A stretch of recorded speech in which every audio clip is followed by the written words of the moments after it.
Has anyone here ever been overwhelmed before in the job? It's a mental condition where we hit a wall and we feel that we can't get through it. It's going to happen in this job. I don't care how well organised you are, it's going to happen. Because the job has a tendency to do that from time to time.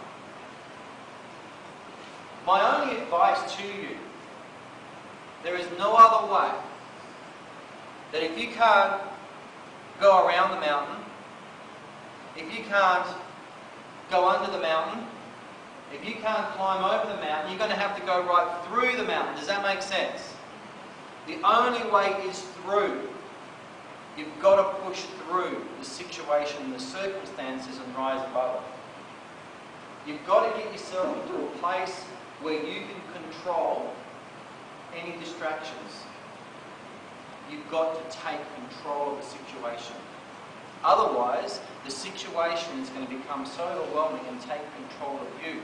And property managers, where they're not able to take control, in the end, but too many circumstances end up resigning and leaving a mess for someone else to clean up. Because a lot of it is overwhelming. Unfortunately, some of the overwhelm that we have is self-inflicted too. We'll talk about that. But the way that we get around this is we need to sit down in an environment away from distractions and write everything down. Everything down that's on your plate, because usually you have a lot of things that you need to do that seem overwhelming, but they're in our head. They're crammed in our head. You have to write this stuff out of your head and put it on paper.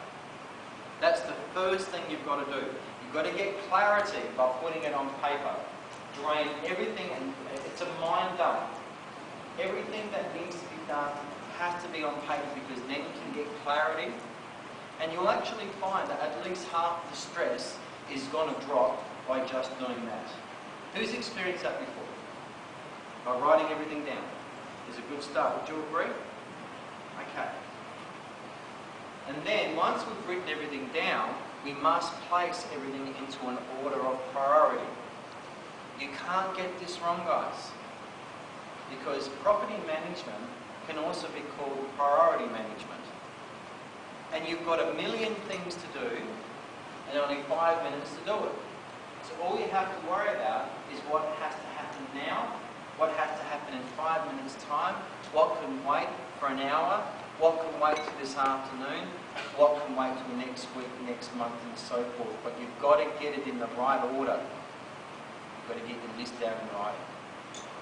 And then we shoot the loudest dog first, which is the ugliest, loudest, snarling dog that's yapping at you or barking at you and causing the overwhelm. We've got to deal with that first. In a second, you've got to get it in the right order. You with me on that? This is the only way we're going to get through the mountain. There is no other way. And you can't retreat. You can't surrender at this point. You've got to be the one that wins the battle. You've got to put in extra time to tackle difficult issues. You might have to put in some extra hours. The property managers that I see get overwhelmed and can't tackle their situations. In some cases I've seen they're not putting in the extra hours to take that control. They're still doing their 9 to 5 or whatever, and they come the next day more and more overwhelmed. In these cases, you've got to relieve the pressure, relieve the tension. You've got to put the extra hours in that's needed to get on top, because you need to be back in control simply from a mental health point of view. You've got to do that. Alright, you need to break the issues down like slicing up a block of cheese. Sometimes the task at hand is so great and so big, you can't handle it in one go. Break it down, slice it up into its individual components.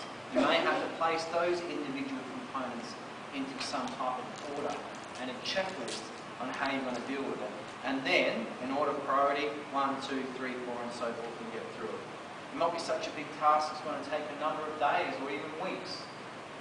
But at least break it down, cut it up, and deal with it one bite-sized piece at a time. They said that in San Francisco, the prison there. What's the name of the prison? Alcatraz. Alcatraz. Thank you. I should have known that. They say you couldn't break out of Alcatraz. Alcatraz was the strongest prison, the hardest prison to break out of, but one guy got out with a spoon. Just one piece at a time, breaking through a crumbling wall. The wall was deteriorating through salt and so forth. Alright? You can get through the mountain one bite-sized piece at a time. Don't give up until you're in control or you feel the pressure easing. But you've got to stay in control. Otherwise, the situation is going to remain in control of you. When you are being controlled, when you are out of control, that is what causes stress. Because you don't believe you've got a handle on the circumstances. But you've got to be ruthless and make it happen. Being ruthless is such an important attribute, you guys, as a property manager. You've got to be the one that's persistent and to take control.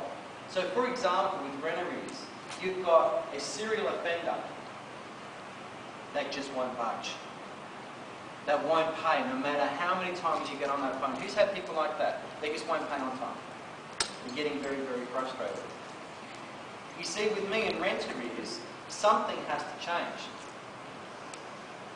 Either the tenant pays on time, or I change the tenancy. But something's going to change. You with me on that? But what if the tenant still doesn't pay? Something's going to change. I see it like a coconut in a palm tree. If I want to get that coconut down, I'm going to keep on shaking that tree until it falls down. But if the coconut doesn't drop down to the ground, what do we do? What do you do? I like that answer. Cut down the tree, keep on shaking the darn thing until it drops out, shoot it down, blow it up, whatever, you get the result that you're after. And you don't give up. You must be professionally persistent and you be ruthless in a professional way. Ruthless as in determined. I'm going to be the one that's going to make sure that these circumstances change the way they should. This is how you remain mentally in control and don't become a victim of poor mental health and the issues and the stress that can happen. Because your life's worth more. I hope you agree. Stress is the new cancer. You cannot be stressed.